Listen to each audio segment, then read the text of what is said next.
Our first speaker is the world-renowned photography critic, A.D. Coleman, a towering figure in the field. He is a former columnist for The Village Voice, The New York Times, and The New York Observer, and has published 8 books and more than 2,000 essays on photography, art, mass media, and new communication technologies. He's also a pioneer in online publishing. Since 1995, he's been publishing a web magazine called The Nearby Cafe, where you can find his widely read blog, Photo Critic International. He also founded the Photography Criticism Cyber Archive, which is an extensive online database of past and present writing about photography. And over the years, he's certainly written about many of the artists featured in the exhibition upstairs. Today, he'll be leading off the program with a fascinating overview of the changing fortunes of pictorial manipulation in photographic history. The title of his talk is Return of the Suppressed, Pictorialism's Revenge. So please join me in welcoming A.D. Coleman.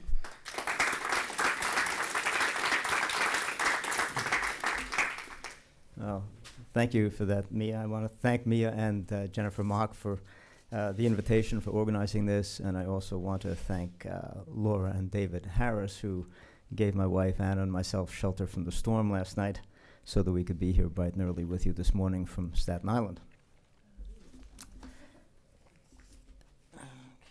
Is this? Okay. Well, recent events as far-flung as the record-setting sale at auction in 2006 of a gem from Edward Steichen's pictorialist period in New York City, and the Vancouver Art Gallery's 2008 mounting of a survey of pictorialist work from North America and the UK, Europe, Japan, and Australia demonstrates that the photographic ideas that are gathered under the loose heading of pictorialism have climbed out of the dustbin of history, brushed themselves off, and stepped into the mainstream once more. So what I'm going to offer you today is some consideration of what this major international movement in photography meant in its own day and what it signifies now in terms of contemporary photographic theory, historianship, and practice. Pictorialism originally emerged from the struggle to establish photography as not only a useful tool for functional description, that is, as a vehicle for what we're referring here today as truth, and visual documentation, but as a creative medium that was accessible to the mark of the hand and the mind, and was a suitable vehicle for what, speaking broadly, we might call the concerns of the poet. Its committed practitioners produced bodies of work of different specific gravities that, like most, have gone in and out of fashion collectively and individually. The early 20th century proponents of this mode among critics and theorists, most notably in the United States, Alfred Stieglitz, Sadakichi Hartman, and Charles Caffin, all three of them primarily associated with the journal Camera Work published by Stieglitz, led what was arguably the first serious critical and theoretical discourse around photography, with pictorialist praxis as its primary reference point. Pictorialism built up a head of steam in the last quarter of the 19th century and reached its first heyday with the work of Stieglitz and the Photo Secession, which he founded in the US, the Linked Ring in the United Kingdom, and their counterparts on the continent and in Japan and elsewhere during the period 1920-1925. Thereafter, sustained by the International Camera Club network, it endured sturdily for another decade plus, and then gradually waned into mostly mere craft exercise until the revival of its methods that resulted from the formalization of post-secondary photo education starting in the mid-1960s.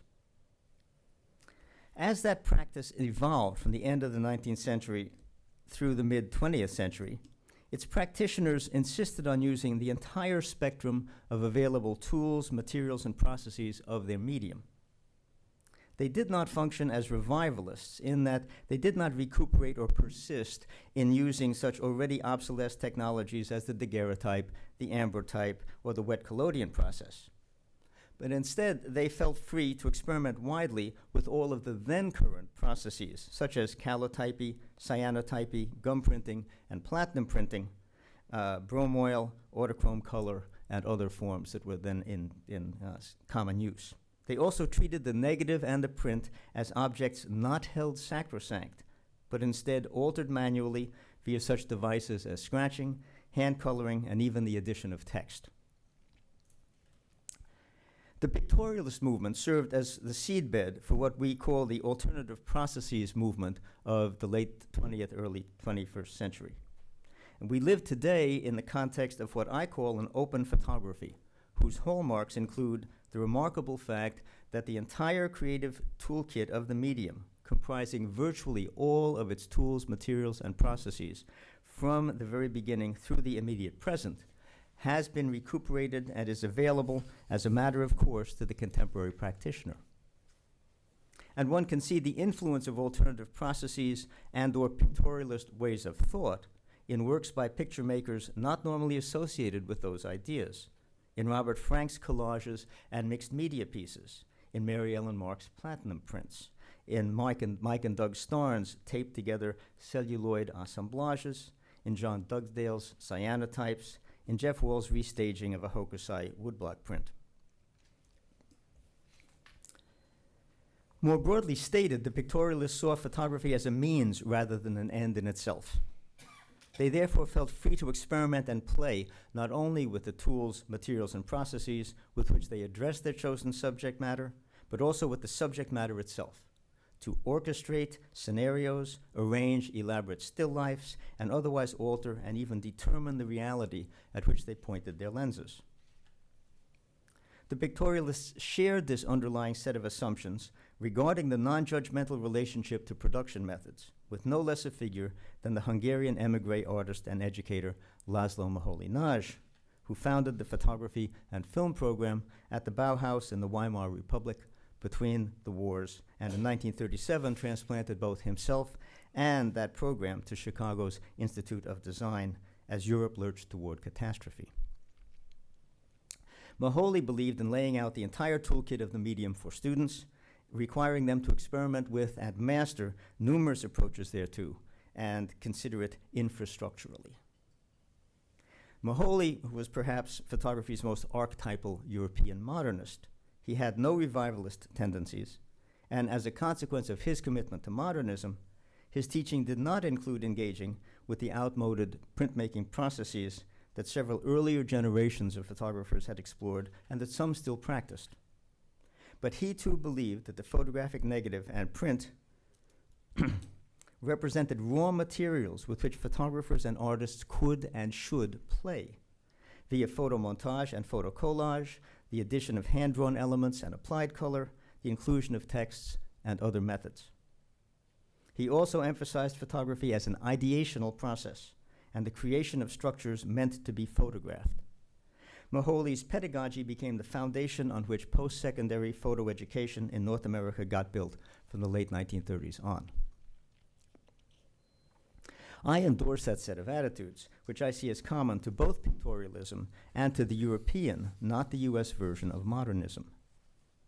I view it as a necessary and healthy counterbalance to the US version of modernism, which was a rigorously formalist and reductive line of inquiry that became known as straight or pure photography in the States, familiar to us primarily from the work and writings of the group F64, especially its most prominent members, Edward Weston and Ansel Adams. They abominated not only any form of handwork on print or negative, save for the spotting of defects and selenium toning, but even such inherently photographic techniques as solarization, grain enlargement, in-camera multiple exposure, and true photomontage, as distinct from photocollage.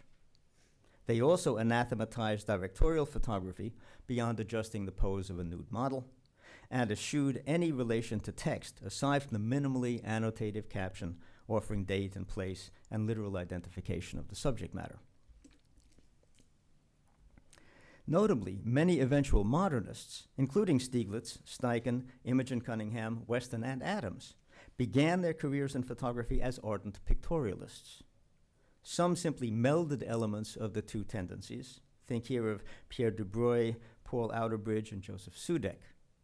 Others, Cunningham, E.O. Hoppe in England, evolved from one mode to the other without apparent crisis. But a few, notably and peculiarly, almost all of them from the US, felt it necessary to renounce their former commitment to pictorialism and publicly don the mantle of puritanical, Luther-like heretic. Most vehement among these were Weston and Adams. The US version of modernism was represented by the group F64, spearheaded by Weston and Adams, supported by some of its devotees in the then small museum world of photography, specifically the influential historian and curator Beaumont Newhall and his wife Nancy, also a curator and a writer, both of them close friends of Weston and Adams and ardent advocates of their work and their approach to praxis. This modernist cluster locked horns in the 1930s and early 1940s with the US pictorialists, who found in William Mortensen their movement's most effective voice. For reasons I've elaborated elsewhere, this small but influential coterie of promulgators of straight photography exerted unusual influence. Beaumont Newhall, as some of you know, headed the Department of Photography at the Museum of Modern Art, a department in whose activities Adams played a prominent role and whose influence on the field internationally proved de facto, if not de jure, hegemonic. In victory, they practiced a scorched earth totalitarian policy, trumpeting the theoretical and polemical premises of the purist position, elevating its practitioners to the pantheon, reducing the significance of the original pictorialist movement to a mere passing phase in the medium, dismissing that form's then current practitioners out of hand, largely ignoring the European modernists with their more widely embracive approach to praxis, and purging the name of William Mortensen from the medium's history. Yet, even during the very heyday of formalist or straight photography in the States, which we might say lasted from roughly 1940 to 1975, there was no unity. A strict purism of camera usage and printing procedures certainly held sway and affected, even determined, the methods of those working in the F64 mode. In documentary also, and in small camera social commentary, such as the so-called New York School of Photography. But the repressed, or in this case the suppressed, didn't ever really have to return. It stayed around all along, bubbling along beneath the surface. Val Telberg, Clarence John Laughlin, Lottie Jacoby, Edmund Teskey, Romaire Bearden, Barbara Morgan, John Gutman, Carlotta Corpron, Harry Callahan, Frederick Sommer, Ruth Orkin, Henry Holmes Smith, making collages and montages and in-camera multiple exposures and light drawings, staging events for the camera and such. But one of the reasons that Thomas Kuhn disowned the application of his model, his idea of the paradigm, to a field such as ours, is that in art, old paradigms never die. Instead, they undergo a conversion process that turns them from belief system into style. Purism or straight photography didn't demolish or permanently impeach pictorialism, or more broadly, process experimentation. It merely marginalized it for a few decades, and only in a few countries at that. The innumerable variations that are now being practiced and the freedom practitioners feel to move at will between them from project to project without apology or explanation are the distinguishing marks of contemporary photographic praxis worldwide. As I previously mentioned, the Department of Photography at the Museum of Modern Art played a key role in the contest between pictorialism and purism, or straight photography, in the 1930s and 1940s. Christopher Phillips has rightly called that curatorial position at MoMA during a certain period in the past the judgment seat of photography. It hasn't qualified as such since the mid-1980s, in my opinion. But perhaps more importantly, between 1970 and the present, the number of museum departments of photography, augmented by photo-specific museums, multiplied so exponentially here in North America and elsewhere that the power that was once concentrated and exercised by MoMA has become dispersed and subdivided internationally among a variety of institutions. This makes it hard to convey to a younger generation the impact of MoMA's positions on photography, not just in the US, but around the world, up through, let us say, 1985. Edward Steichen, who took over the curatorship of the department from Newhall after World War II, did not disown his own pictorialist roots, but showed little interest in any subsequent form of experimental or non-straight photography. John Zarkowski, who died in 2007, succeeded Steichen in that curatorial role in 1963. He concentrated the department's attention on a later iteration of that purist formalism, reflecting the influence of the art critic Clement Greenberg, and successfully prevented his department from paying substantive attention to virtually any form of photographic process experimentation, directorial efforts, or other explorations during the 3 decades that witnessed a proliferation of such work. Yet even after his relinquishing the judgment seat in 1991, Zarkowski felt compelled as late as 2000 to attack Mortensen and anyone who advocated reconsidering his contribution to the field. In a review of a slim William Mortensen monograph, the first ever produced, published by the Center for Creative Photography in Tucson, Arizona, which holds the major archive of Mortensen's work, Zarkowski savaged the center for having the temerity to devote its resources to Mortensen. In this screed, published in the journal Art on Paper, he took pains to excoriate the volume's scholarly contributors, with particular attention paid to this author. No point in taking you through that whole debate. You can go dig up the exchange between Zarkowski and the CCP's then director, Terence Pitts, and myself. You can find the Mortensen monograph. You can find my earlier essays about Mortensen in my 1988 book, Depth of Field, 1998.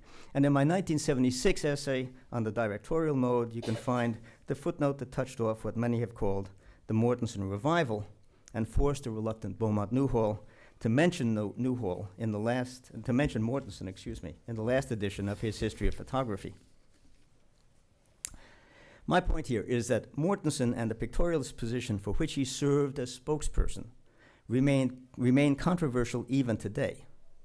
I don't believe in erasing influential people from history for political reasons or for self-promotional motives.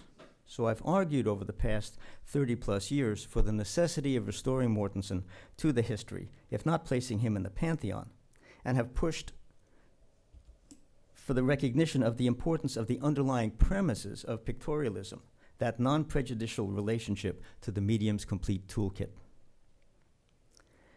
Contemporary photographic praxis, including much work that generally gets lumped together under the rubric of postmodern photography, owes a major debt, almost entirely unacknowledged, to the movement known as pictorialism. I want to propose today that such figures as Andre Serrano, Barbara Kruger, Mike and Doug Starn, Joel Peter Witkin, Robert Mapplethorpe, Cindy Sherman, Laurie Simmons, Jeff Koons, Sarah Charlesworth, Yasumasa Morimura, and a flock of others represent a late 20th century and now early 21st century resurgence of pictorialism. And I'll go further to suggest that many of the structural and stylistic tropes that postmodernism employs for the purposes that its advocates identify as transgressive come straight from the pictorialist toolkit. I'm not accusing the contemporary figures I'm singling out here of consciously raiding the pictorialist cupboards, though I see no reason why they shouldn't. But photography's classic pictorialist period, once seriously neglected, has received a great deal of critical, historical, and curatorial attention over the past quarter century. This imagery has returned to circulation and visibility via books and exhibitions and auctions and presence on the web.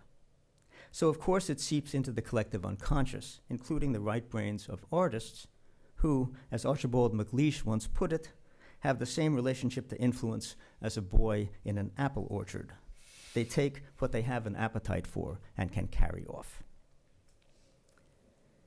Aside from the many pleasures that the creative output of the original pictorialists continue to offer us all as lookers at photographs, pictorialism itself constitutes an abiding legacy in the area that, with some trepidation, I would call the conceptual. Let me list very briefly some of the tools, materials, processes, and techniques that either originated in pictorialist practice or else became absorbed into it.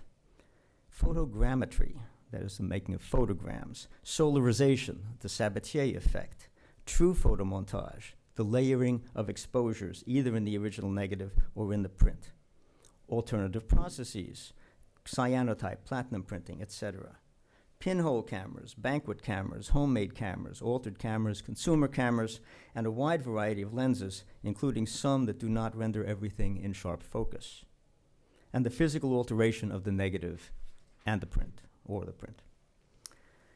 And now let me indicate some of the imagistic or content-related activities that pictorialism endorsed. What I identified in 1976 as the directorial mode, staging events, tableaus for the camera as a general practice.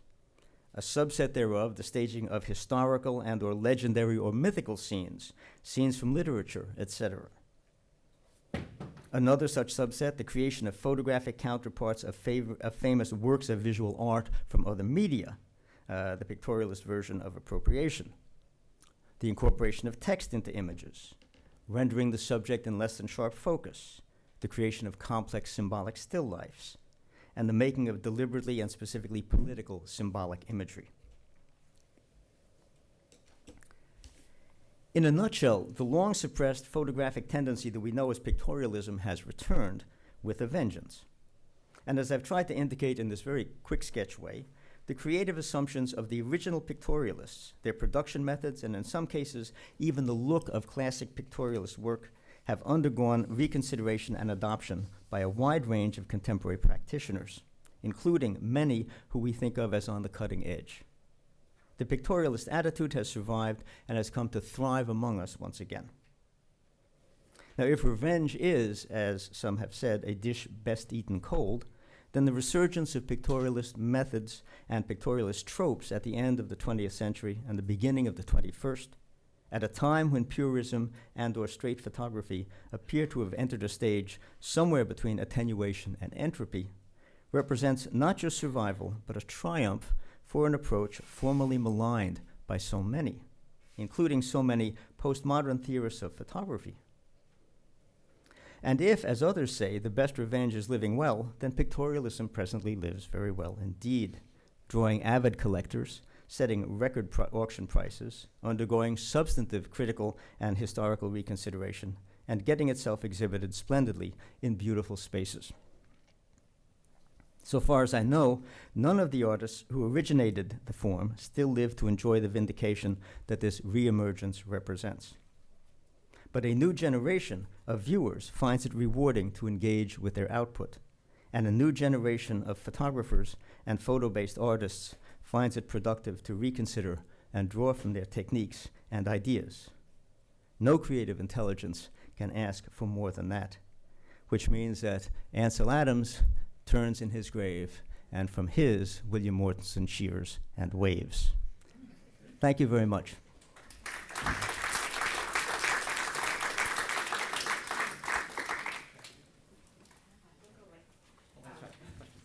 We're going to take some questions now. I'll start off the questioning by asking if you have any thoughts about how this resurgence of the pictorialist approach to the photography's toolkit has manifested itself in terms of digital photography in the digital age, and whether you think that there has been any sort of significant change from, I guess, the 80s to, you know, to the post-digital era of the 90s and beyond. Well, I see digital as a step in a continuum, or a stage in a continuum, not as some rupture with the past. Virtually everything that gets done in digital imaging via Photoshop and other such tools was being done in one way or another, as you pointed out in your introductory comments, was being done in one way or another prior to the invention of digital imaging. Was being done in analog photography. Let's call it analog. Some people call it chemical or wet photography. And so what digital has done is enabled in terms of photo collage and photo montage, it has enabled that to be done much more rapidly, much more seamlessly, so that those pictorialist techniques are there. You can, in Photoshop, you can soften focus post-exposure, which could have been done in analog format. You can selectively alter focus post-exposure. You can do a number of things more easily in digital imaging that are part of the pictorialist toolkit. But you can't really do anything that's completely new. What it has done, I think, that does make a difference is twofold. It enables people to make images without making objects. This is the first photographic technology that has enabled photographers, and by that I mean anybody with a camera, to make an image and communicate that image without making an object. That was pretty much impossible before the invention of digital photography. And it has completely emulsified the distinction between photo collage and photo montage, which once were, I think, significant distinctions in terms of the physical practice of making the work, and are now, in effect, pretty much one and the same, or can be combined in a single image by anyone with even modest skills, as you showed with some of those images coming out rapidly after the hurricane. People are making instant photo collages and photo montages. If you've been following the election, I can't imagine there's anyone here who hasn't. You'll remember that Mitt Romney no sooner said the words "binders full of women" than the internet was flooded with photo montages and photo collages, or some blend of both methods, showing various takes on that visual image, as it were. So I think that that in a sense, pictorialist practice has now become widely accessible to the general public, and that may be the most significant contribution that digital imaging has made to what we're talking about today. I'm not sure I actually understand the difference in technique between collage and photo montage. Sure. Just very briefly, the idea of photo montage term comes out of filmmaking, and it involves the layering of one image over another and their combination in a seamless single object. And that's done either by producing multiple exposures on the same negative while the negative is still in the camera, or it's produced in the darkroom by printing one negative on top of another on a single sheet of paper. Photo collage, the term coller comes from the French glue, is literally the gluing together of fragments of different things, usually images, but it can be imagistic material and non-imagistic material on a sheet of paper. So you can be a photo collagist without having any photographic skills, but you can't be a photo montagist without having any photographic skills. I'm using these definitions very strictly because they're very different approaches to practice. Yes. Wait till we get the mic over to you, please.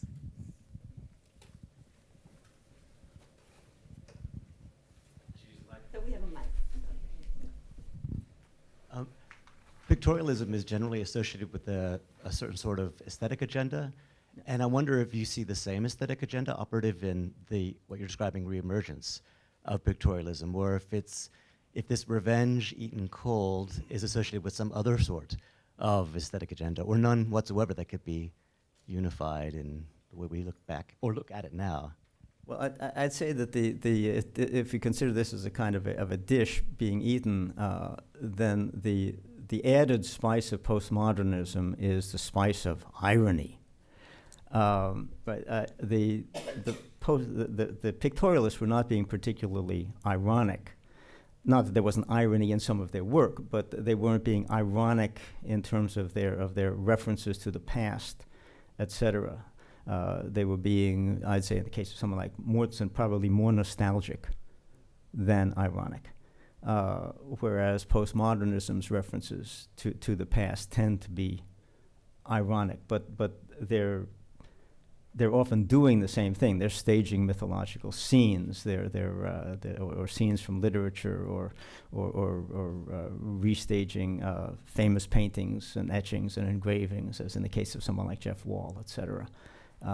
But they are claiming that their intent is ironic, and I think that the pictorialists would not have positioned themselves that way. Their take on history was not an ironic take. Yes, Miles. Well, just following up on that question, you showed a lot of wonderful parallels between images taken earlier and more contemporary ones. Were you suggesting influence there, or just coincidence, or what?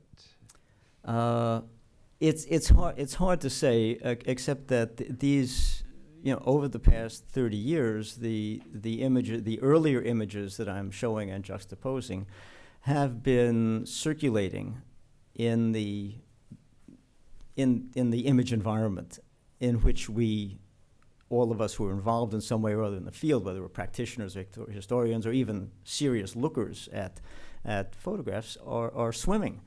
So I don't know. And without sitting down with these individual photographers and picture makers and asking them one-on-one, Louise Lawler, did you see the Paul Outerbridge? On the other hand, it's hard to imagine that Louise Lawler didn't see this Paul Outerbridge that's right up on the screen right now, because it's a very famous picture. Now, does that mean that any top hat picture is a reference to Paul Outerbridge? Not necessarily, of course. I don't know, but this stuff is now part of a general mix, and part of postmodern praxis is to readdress existing images, whether you're appropriating the literal image in some way, or whether you're taking an idea out of that image and reconfiguring it within a sort of postmodern context. So the answer is I don't know, but I suspect that there's been a good bit of interchange.